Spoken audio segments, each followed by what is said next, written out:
Bienvenue sur Géopolitis. Ebola, c'est un virus, c'est une maladie, une psychose. On peut aussi dire que cela aura été la grande peur de cette année 2014. Ebola, personne ne le nie, c'est une fièvre hémorragique très grave, souvent mortelle, et il n'est pas anormal que, comme tout phénomène épidémique dû à un agent contagieux, Ebola ait suscité et suscite encore des inquiétudes. De là à engendrer un climat de panique dans le monde entier, il y a une marge. Premier constat que rappellent les médecins, Ebola est bien moins contagieux que la rougeole, la coqueluche ou le sida.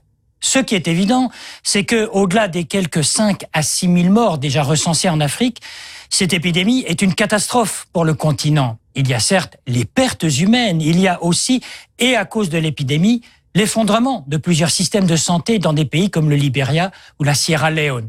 En cette fin d'année, dans ces pays, on ne meurt plus seulement d'Ebola. En l'absence de soins médicaux essentiels et d'abord de personnel et d'infrastructures, on meurt aussi de paludisme, de diarrhée ou lors d'accouchements compliqués. Quels sont les premiers enseignements que l'on peut tirer d'Ebola ? C'est la question que pose Géopolitis. Il faut le rappeler, Ebola, c'est le nom d'une rivière au nord de la RDC, la République démocratique du Congo. Et c'est là que pour la première fois, en 1976, on a identifié ce virus qui, à l'époque, avait causé la mort de 280 personnes. Ebola n'est donc pas apparu soudainement en 2014. Du reste, des épidémies d'Ebola, il y en a eu d'autres. En 1995, toujours au Zaïre, c'était à l'époque le nom de la RDC, où l'on constate le très grand danger de contamination par contact direct avec les malades. 5 ans plus tard, c'est l'Ouganda qui est touché, puis le Gabon dans les années 2001 et 2002, nouvelle épidémie en RDC en 2012, et puis c'est cette année 2014 avec d'abord le sud de la Guinée avec un enfant de 2 ans qui décède, on le considère comme le patient zéro. La suite, ce sera la Sierra Leone au mois de mai, puis le Libéria en juillet, avec des centaines de victimes et ce constat terrible de Médecins sans frontières déclarant, je cite, « Ebola est désormais hors de contrôle ».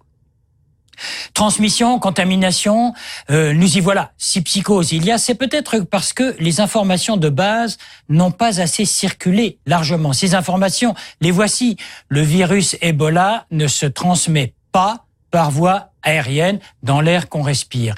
Il ne se transmet pas dans l'eau ni dans les aliments. Mais oui, le virus Ebola se transmet par contact direct avec les fluides du corps humain, c'est-à-dire le sang, le sperme, les vomissures, les matières fécales, éventuellement la salive et la sueur. Voilà pour quelques rappels de base.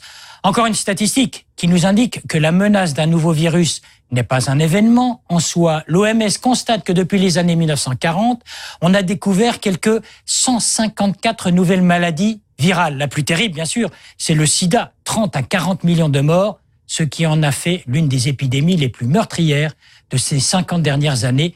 Rien à voir avec les statistiques et les pronostics actuels sur le virus Ebola.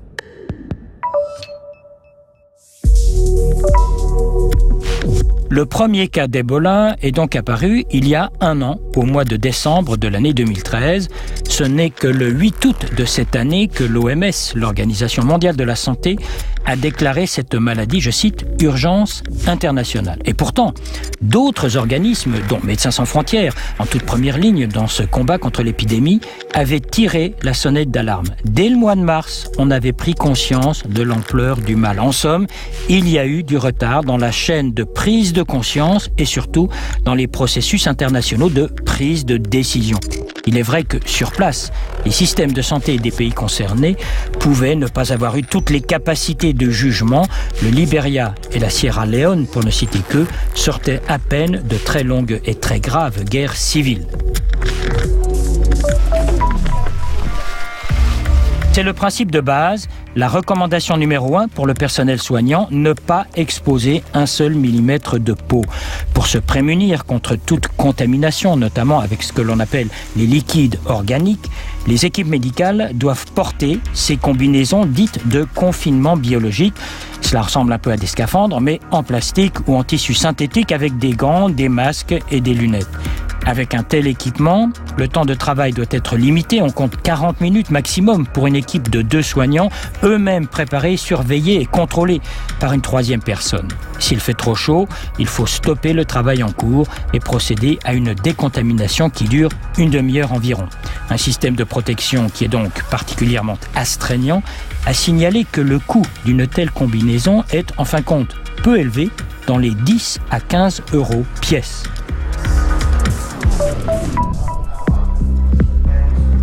L'Organisation mondiale de la santé l'a souvent répété sans être forcément entendue, les maladies virales émergentes sont en constante augmentation. Cela est dû tant à la densité de population dans le monde qu'à la mobilité de ces populations. Depuis les années 1940, on recense 154 nouvelles maladies virales dont les 3/4 sont des infections transmises de l'animal à l'homme. Le cas le plus connu, c'est celui du sida, transmis à l'homme au début du XXe siècle par des chimpanzés. Un virus peut émerger dans une région où il était totalement absent parce que, de nos jours, des personnes ou des animaux infectés traversent des régions autrefois isolées et viennent au contact de populations non immunisées. C'est le cas du virus du Nil occidental, apparu en 1937 en Ouganda et qui s'est propagé en Amérique du Nord dans les années 2000. Avant de s'attaquer à l'homme, le virus peut rester très longtemps confiné chez l'animal avant de pouvoir trouver un hôte intermédiaire proche de l'être humain comme le porc, la volaille ou les moustiques. C'est ainsi que la grippe aviaire est apparue dans le sud de la Chine, tout comme le coronavirus à l'origine du SRAS, le syndrome respiratoire aigu sévère, qui avait provoqué une grave crise sanitaire mondiale. C'était en 2003.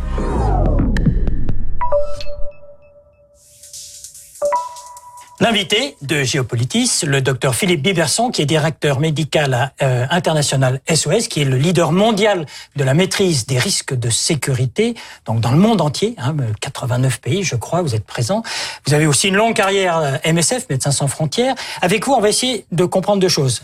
La médecine, effectivement, sur place, l'urgence médicale, mais d'abord Ebola. Un tout premier bilan, qu'est-ce que ça nous a appris? Puis on verra après, qu'est-ce que ça nous a pas appris, cette histoire d'Ebola?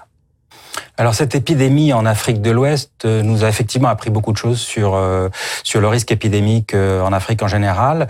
C'est une épidémie atypique, une épidémie due au virus Ebola, mais atypique. C'est la première fois qu'elle se produisait aussi à l'Ouest en Afrique. D'habitude, elle était cantonnée à l'Afrique équatoriale, l'Afrique de forêt intertropicale. C'est ce qui a surpris tout le monde, y compris les pays intéressés. Exact, y compris les pays intéressés qui n'étaient pas préparés, qui n'avaient jamais vécu cette épidémie avant. Par ailleurs, elle s'est produite, cette épidémie, à un carrefour entre 3 frontières. Malheureusement, pas de chance, très difficile à contrôler. Elle a probablement fait son nid en silence pendant assez longtemps avant qu'elle ne soit découverte, déclarée. Et finalement, elle a explosé au mois de mars. Et les moyens pour la combattre ont été très insuffisants. C'est pourtant des épidémies qu'on avait l'habitude de considérer comme auto-limitées, c'est-à-dire qu'elles survenaient dans des endroits isolés, elles concernaient des petites populations. On avait l'habitude, on arrivait, on entourait le village, on limitait les mouvements, on soignait les gens qui pouvaient être soignés, et puis au bout de quelques mois, l'épidémie s'arrêtait. Elle mourait d'elle-même, si j'ose dire. Elle mourait d'elle-même. Ouais. C'est ce qui s'est passé exactement en République démocratique du Congo. Il y a eu une épidémie typique d'Ebola qui s'est produite concomitamment avec celle-ci. On en a peu parlé. Elle a fait 70 cas dans un village, dans une région qu'on appelle l'Équatoria, une région limitée.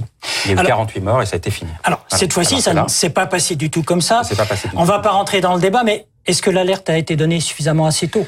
L'alerte a été donnée, je me souviens des premiers cris d'alarme de Médecins sans frontières en mars et en avril dernier, en disant l'épidémie est en train de devenir incontrôlable et incontrôlée. Et effectivement, c'est ce qui s'est passé. Il faut dire que ça s'est passé dans des pays qui avaient, on l'a dit, tout à fait une grande inexpérience de la chose, des pays pauvres, des pays désorganisés, des pays avec des services de santé déjà très dégradés. Et on sait que l'épidémie touche le personnel de santé. On se contamine au contact. On a l'impression qu'on a découvert ça, que le personnel de santé faisait partie justement des premières victimes. On l'a pas découvert puisque c'est vraiment une des signatures d'Ebola, c'est qu'on commence à tirer la sonnette d'alarme lorsqu'on sait que le médecin de tel village est mort en soignant ses patients. Et donc c'est le signe de la gravité, si je veux dire. Et de la difficulté récolter et de soigner. Et puis, ça montre aussi quels sont les mécanismes de transmission. En fait, on se contamine au contact proche de patients. Ouais. Qui se contamine? Soit des membres de la famille. Ouais. Soit des soignants. Voilà. Et puis également des gens qui s'occupent des personnes décédées, des cadavres. On estime que 60 à 70% des contaminations sont reliées à un décès, à un enterrement ou. Voilà. Alors, on a appris beaucoup de choses. Qu'est-ce qu'il nous reste à apprendre en matière, par exemple, de psychose dans nos pays? Alors, ce qui nous reste à apprendre, en matière de psychose, il y a bien sûr beaucoup de choses à faire. Je pense qu'il faut informer. Nous avons fait un gros effort pour essayer d'informer le public, en particulier les organisations et les sociétés pour lesquelles nous travaillons, pour comprendre l'épidémie. Donc déjà, ça réduit l'aspect anxiété, l'aspect coup du sort. On comprend comment on se contamine, donc on comprend comment on se protège, on s'organise, on considère qu'on est dans une situation de crise. On ne sait pas combien de temps cette crise va durer. Moi, aujourd'hui, je pourrais pas vous dire combien de temps cette épidémie va persister dans cette région. Par contre, on arrive à s'organiser pour rester du côté sain de la barrière, si vous voulez, et de pouvoir continuer des activités, bien sûr en mode dégradé. Et du coup, la psychose disparaît. Ensuite, on est dans la prévention, dans la surveillance. Alors, vous me disiez tout à l'heure, il n'y a aucun moyen de savoir combien de temps ça va durer? Ça, c'est l'opinion générale dans le milieu médical. Il y a des projections qui sont... Non, c'est plutôt ma façon de voir les choses. Il y a des projections qui sont faites, qui sont extrêmement alarmistes, qui sont basées sur des calculs extrêmement sérieux, sur la rapidité du doublement du nombre de cas, sur le taux de reproduction de la maladie, etc. On voit aujourd'hui que dans ces 3 pays, la maladie est difficilement contrôlable ou même incontrôlable.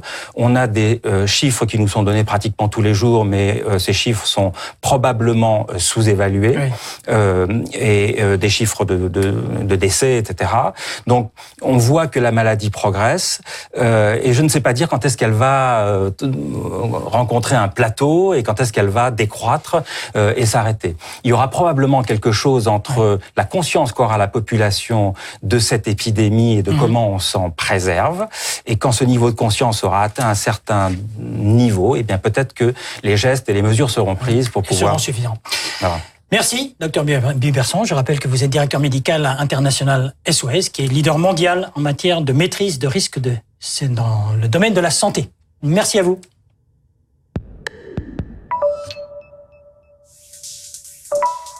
Il y a des statistiques qui ont pour effet bénéfique de nous rafraîchir la mémoire. En 1918, la fameuse grippe espagnole avait causé la mort de quelques 50 millions de personnes, donc plus encore que la Première Guerre mondiale. Et l'origine de cette grippe, c'était le Kansas. Si on remonte loin, beaucoup plus loin, au Moyen-Âge, la peste noire aurait fait, comme on dit, de 50 à 100 millions de morts, et l'origine de l'épidémie, c'était la Chine. Autre forme de peste, la peste bubonique venue du Moyen-Orient, cette fois, c'était au 6e et 7e siècle. Il y avait eu 30 à 50 millions de morts. Des bilans effrayants à mettre en relation avec d'autres épidémies, disons, contemporaines. Certes, il y a le cas du sida, terrible maladie ayant causé la mort de 30 à 40 millions de personnes, mais les autres bilans, heureusement, sont bien moins conséquents. Le SRAS, le syndrome respiratoire aigu sévère en 2003, 800 morts seulement, si l'on ose dire, alors que la psychose avait frappé le monde entier. Autre exemple, cette maladie, la grippe aviaire, 18 500 morts au dernier bilan, c'est beaucoup, mais c'est une petite fraction du nombre de victimes d'une autre maladie que nous connaissons tous et toutes, la grippe, la simple grippe saisonnière, qui fait entre 150 et 400 000 morts tous les ans. Et sur la page web de Géopolitis, préparée par David Nicole, vos commentaires sur cette maladie virale. À votre disposition des séquences vidéo, de l'infographie, des rappels historiques, les sites internet les plus informatifs, la possibilité de podcaster cette émission. Et vous êtes toujours les bienvenus sur Géopolitis.